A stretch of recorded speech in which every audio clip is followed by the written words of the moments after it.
The deception of diplomacy. The Grand Chamber of the Galactic Federation hummed with the murmurs of over 30 different species.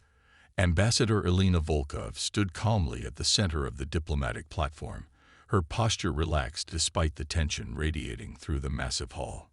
The Federation Council looked down upon her from their elevated positions, most with expressions ranging from dismissive to contemptuous. The human petition for full membership status is denied, High Counselor Dravex announced, his scaled face betraying no emotion. Earth will remain a protectorate species for another standard cycle. Your technological development remains insufficient. Elena bowed slightly, the picture of diplomatic deference. We understand, High Counselor. Earth thanks the Federation for its continued guidance. As she left the chamber, Elena maintained her humble demeanor until she reached the secure human embassy suite. Once inside, her expression transformed, the mask of submission falling away to reveal cold calculation. She pressed her palm against a hidden scanner, and the wall shifted to reveal a communications array far more advanced than anything the Federation believed humans possessed. Volkov reporting, she said. The Council rejected our petition. Again. Admiral Sarah Chen's hologram materialized, her military uniform crisp despite being projected across 20 light-years of space. Expected, but still disappointing. They continue to believe our act. 3 years of playing technological infants, Elena sighed.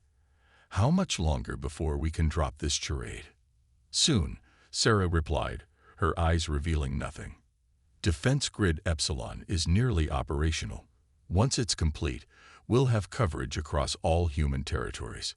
For now, continue to appear grateful for their protection. The Admiral's hologram flickered as she accessed additional data. The Federation inspectors are scheduled to visit Mars Colony tomorrow. Make sure they only see what we want them to see. The usual song and dance, Elena nodded. Struggling terraforming equipment, basic medical facilities, outdated propulsion systems. Exactly. Let them continue believing we're barely managing interplanetary travel. Later that day, Elena sat across from Kforl, the Vesperian diplomat who served as her Federation liaison. His insectoid features remained largely unreadable to most humans, but Elena had been trained to recognize the subtle shifts in his antenna positioning that signaled amusement. Your people continue to impress me with their resilience. Sorrel chittered, mandibles clicking as he sipped his nutrient solution. Despite your technological limitations, you've established functional colonies throughout your solar system. Elena smiled, projecting just the right amount of pride mixed with humility. We're determined, if nothing else. A commendable trait, Thorl agreed.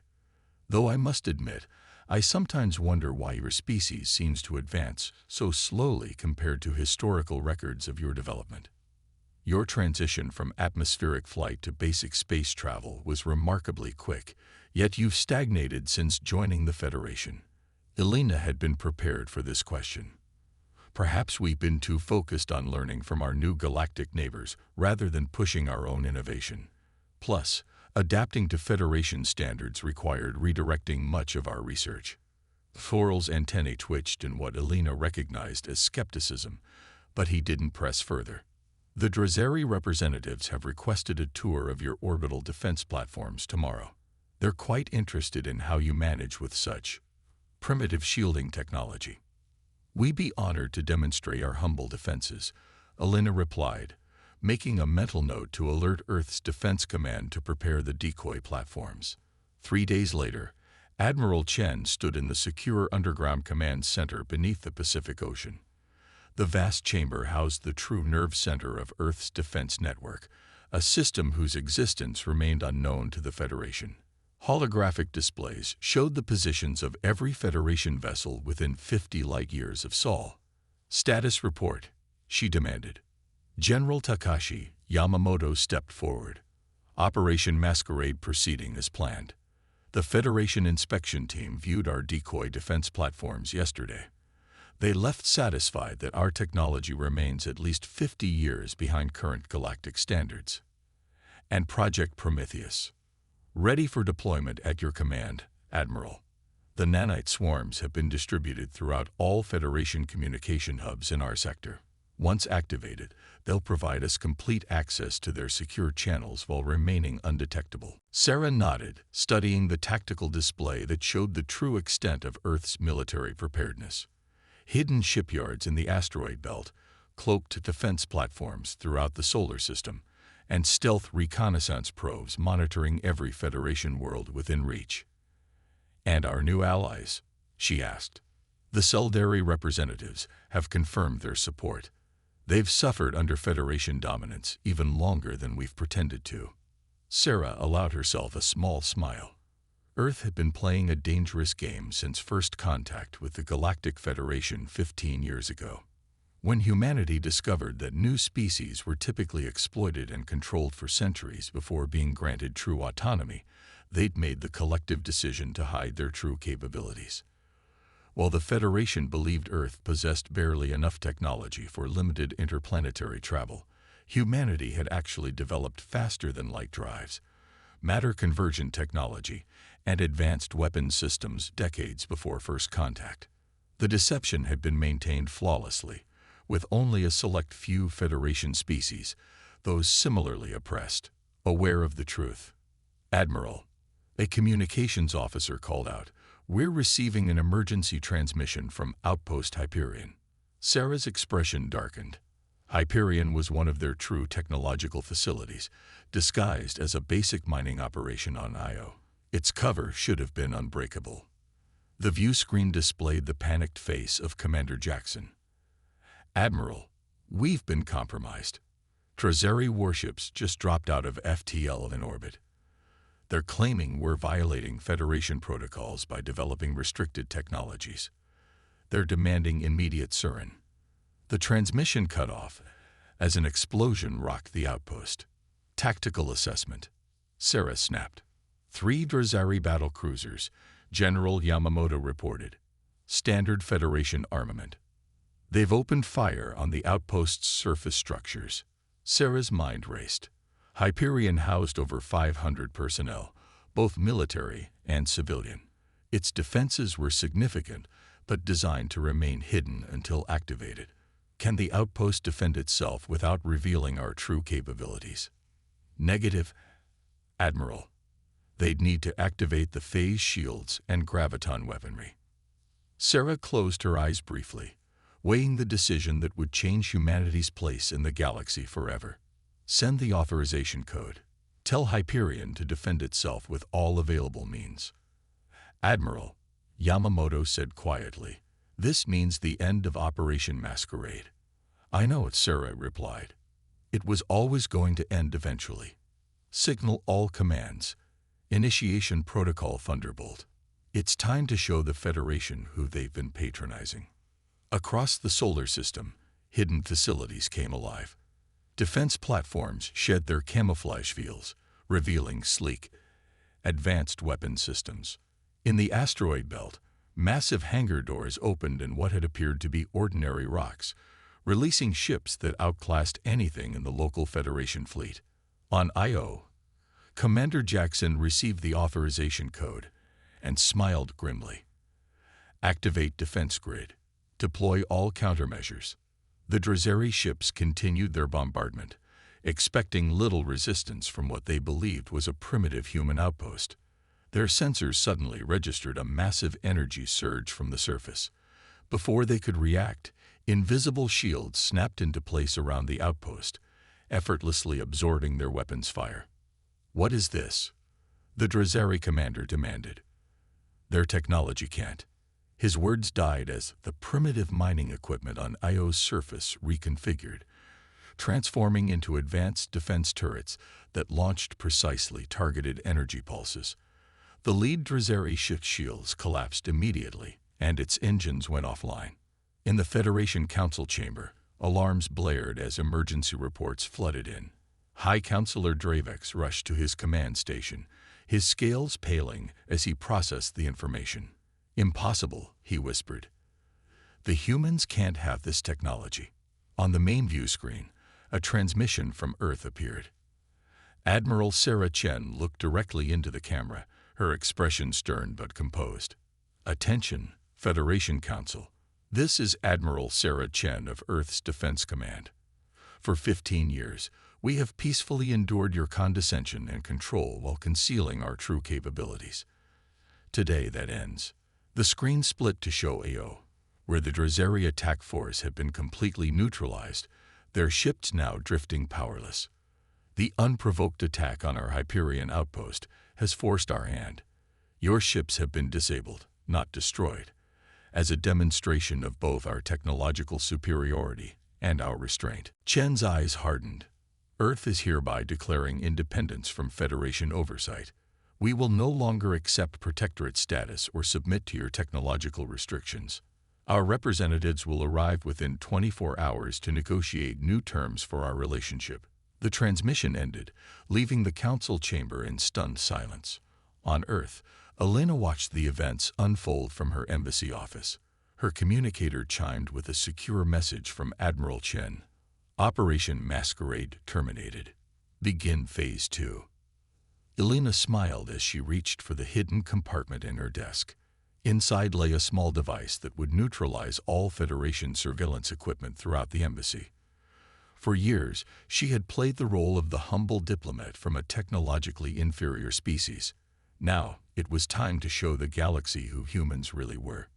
In the command center, Sarah watched as reports streamed in from across the solar system. Every Federation vessel had been contained, their weapons and propulsion systems neutralized by targeted electromagnetic pulses that Earth wasn't supposed to possess. "All Federation personnel have been secured," General Yamamoto reported. "Casualties minimal. Most surrendered as soon as they realized what they were facing." Sarah nodded. "And Project Prometheus? Fully activated. We now have access to all Federation communications in this sector. Their nearest military response fleet is 10 light years out and preparing to engage." "Let them come," Sarah said calmly. "Deploy the Artemis array." Throughout the outer solar system, massive structures that had remained dormant and invisible activated, forming an interlocking network of defense and detection systems far beyond anything the Federation possessed. The game of pretending to be technologically inferior was over. Humanity had been holding back, not out of weakness, but because they understood what so many species in the galaxy have forgotten. Sometimes the greatest power comes from being underestimated. The Federation was about to learn what happened when humans stopped being polite. The cost of underestimation. The Federation Emergency Council convened in disarray. Representatives from 27 spacefaring civilizations argued vehemently as reports continued to flood in from across the sector. High Counselor Dravex pounded his ceremonial staff against the chamber floor, the resonating boom finally bringing a semblance of order. "The situation is unprecedented," he announced, his voice strained. "Somehow, the humans have concealed their true technological capability since first contact. Our intelligence agencies have utterly failed us."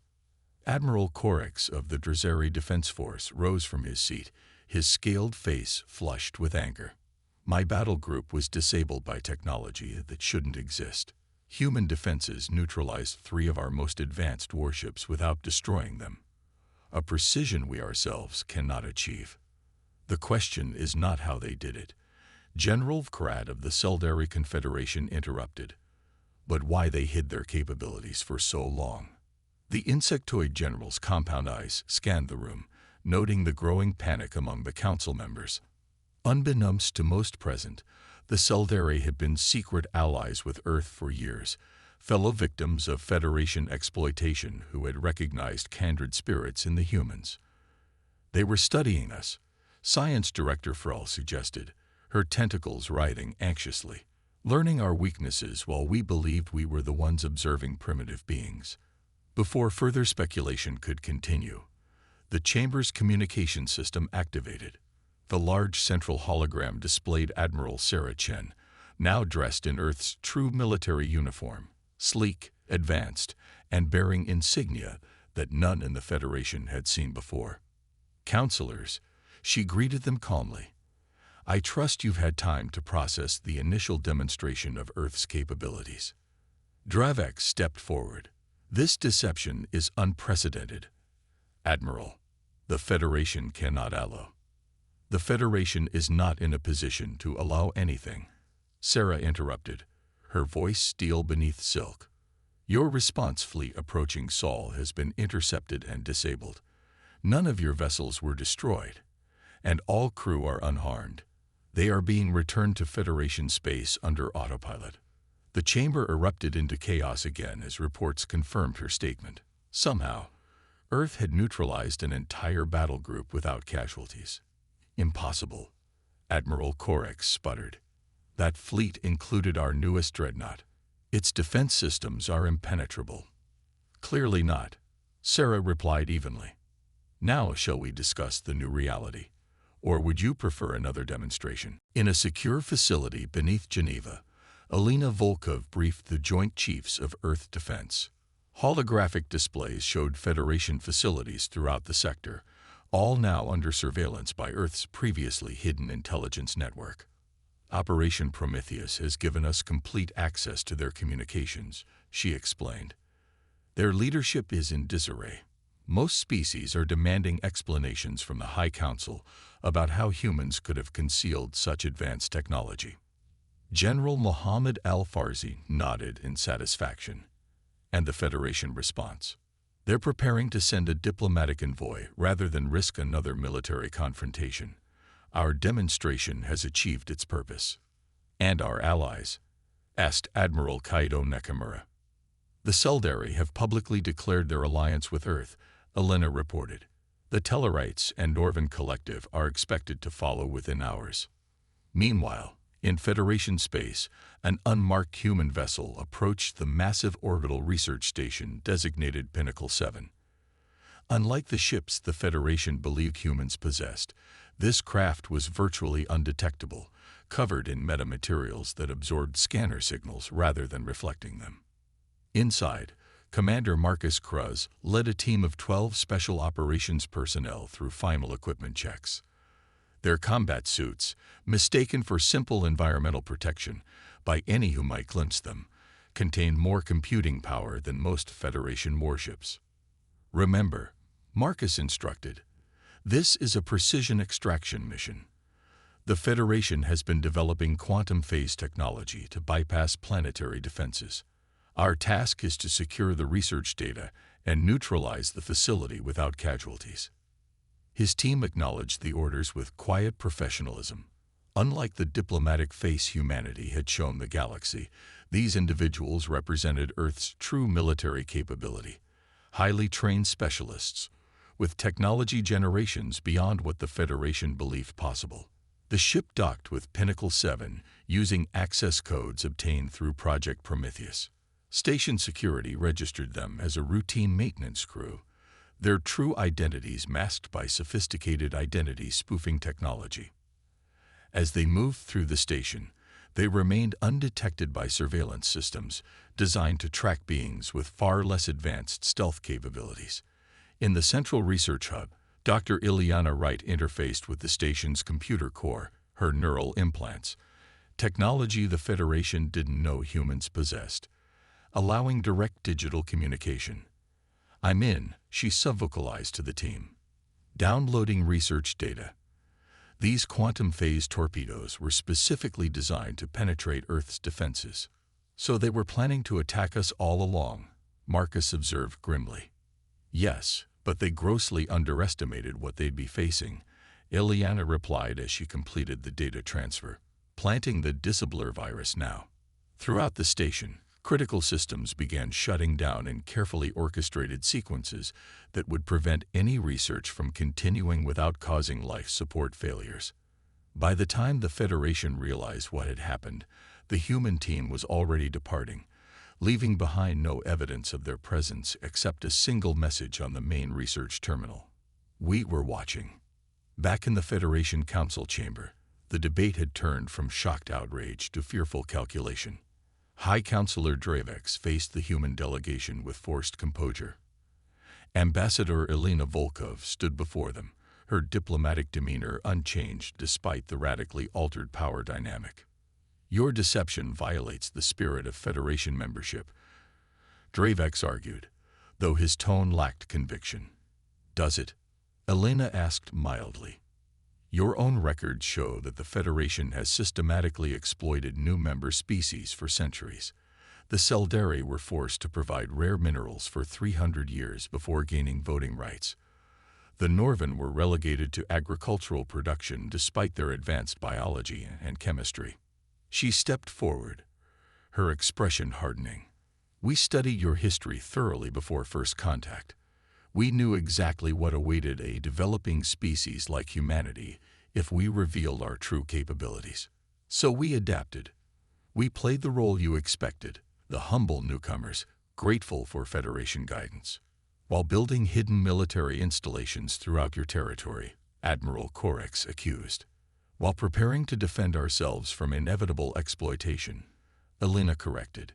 "Today's events have only confirmed what we suspected." The attack on Hyperion was unprovoked, based on nothing more than suspicion that humans might be more advanced than they appeared. On the view screen above the chamber, new footage appeared showing the Pinnacle 7 research station. This facility was developing weapons specifically designed to penetrate Earth's defenses you believed were primitive and inadequate. Elena continued. "Your own actions have justified our caution." The Council sat in uncomfortable silence as the implications settled over them. Humanity had not only concealed its technological advancement, but had established an intelligence network sophisticated enough to monitor the Federation's most secure facilities. "What does Earth want?" Dravex finally asked, cutting to the heart of the matter. "A rebalancing," Elena replied simply. "The Federation was founded on principles of mutual benefit and progress, yet it has devolved into a hierarchy of exploitation. We propose a return to those original ideals." She activated her own holographic display, showing a new organizational structure for the Federation. Equal representation for all member species, technology sharing rather than restriction, collaborative defense rather than centralized control. "You're describing the dismantling of the current order," Science Director Ferrell observed. "We're describing its evolution," Elena countered. "The Federation can become what it claims to be, a true collaborative of species working together, or it can continue as an empire in disguise. The choice is yours, but be aware that Earth and our allies are prepared for either decision." In orbit around Mars, Admiral Sarah Chen watched the diplomatic proceedings with cautious optimism. The massive Earth defense fleet, hidden for years in underground hangars, asteroid bases, and dimensional pocket facilities, floated in formation around her flagship. Ships that combined human innovation with design elements borrowed and improved from a dozen different species. "Status report," she requested. "All Federation monitoring satellites have been neutralized," her executive officer reported. "Our stealth grid is maintaining complete coverage of the solar system. The quantum communication network is online, linking all Earth and allied forces." Sarah nodded in satisfaction. For 15 years, humanity had played a dangerous game, appearing technologically inferior, while secretly building the most advanced defense network in the sector. The risk had been enormous, but the alternative, immediate subjugation or conflict with the entire Federation, would have been worse. "Admiral," her communications officer called out, "we're receiving a transmission from High Counselor Dravex. The Council has voted to accept Earth's initial terms for negotiation." A small smile touched Sarah's lips. "So they chose evolution over conflict. Wise decision." 3 days later, representatives from all Federation species gathered in neutral space aboard Earth's flagship, the EDS Prometheus. The massive vessel, previously disguised as a simple ore processing facility in the asteroid belt, revealed its true nature as the most advanced ship in known space. As the delegates were escorted through its corridors, many could not hide their astonishment at the technology on display. Artificial gravity that operated without the telltale hum of Federation systems, lighting that adjusted automatically to the visual preferences of different species, environmental controls that created perfect comfort zones for each visitor without segregating them. In the Grand Conference Chamber, Elena Volkov stood beside Admiral Chen as they welcomed the Federation representatives. Dravex entered last, his posture stiff but resigned. "Welcome aboard the Prometheus," Sarah greeted them. "This vessel represents the true face of human technology, not the primitive shuttles we allowed you to inspect over the years." "How did you conceal all this?" Science Director Furl asked, her scientific curiosity overcoming diplomatic reserve. "Our inspection teams visited your facilities regularly." "They visited the facilities we wanted them to see," Elena explained. "Decoy installations built specifically for Federation observation. Meanwhile, our actual research and development continued in locations protected by technology you believed was centuries beyond our reach, including dimensional pocket technology," Sarah added, noting the shocked expressions of several delegates. "Yes, we've mastered localized space-time manipulation. It's particularly useful for hiding things in plain sight." The negotiations lasted for 3 standard days. When they concluded, the galaxy had been transformed. The new Federation Charter established equal representation for all member species, regardless of technological development. Resource-sharing protocols replaced the exploitative arrangements that had enriched the founding worlds at the expense of newer members. Most significantly, the Federation Defense Force was restructured into a truly collaborative organization, with each species contributing according to their unique capabilities rather than hierarchical position. 1 month after what came to be known as the revelation of Earth, Admiral Sarah Chen stood on the observation deck of the orbital station Unity, watching ships from 24 worlds navigate the busy space lanes around Earth. Federation trade had increased dramatically as previously restricted technologies were shared openly, creating new opportunities for all member worlds. "Was it worth it?"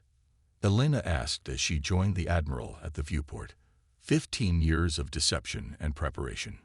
Sarah considered the question carefully. "We revealed ourselves sooner than planned, but yes, the alternative would have been centuries of exploitation, or a war that could have devastated the sector. And now we can be who we truly are," Sarah replied. "Not conquerors or subjects, but partners. It turns out that was all we wanted in the first place." Beyond the viewport, a Federation diplomatic vessel approached, escorted by ships from Earth, Seldari, and 3 other formerly subjugated worlds.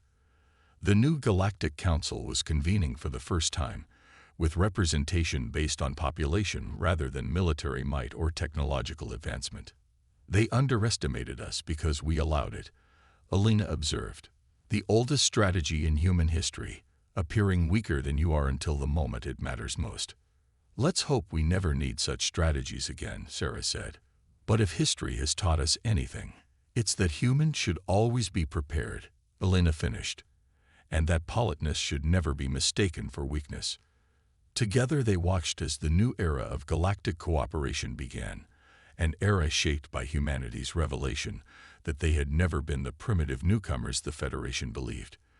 They had simply been waiting for the right moment to show their true strength. The galaxy had learned an important lesson. Humanity was formidable, not just because of their technology, but because of their patience, their strategy, and their willingness to play the long game. They hadn't needed to conquer through force. They had transformed the galaxy by revealing the power they had held in reserve all along. And throughout Federation space, a new saying began to circulate among diplomats and military personnel alike.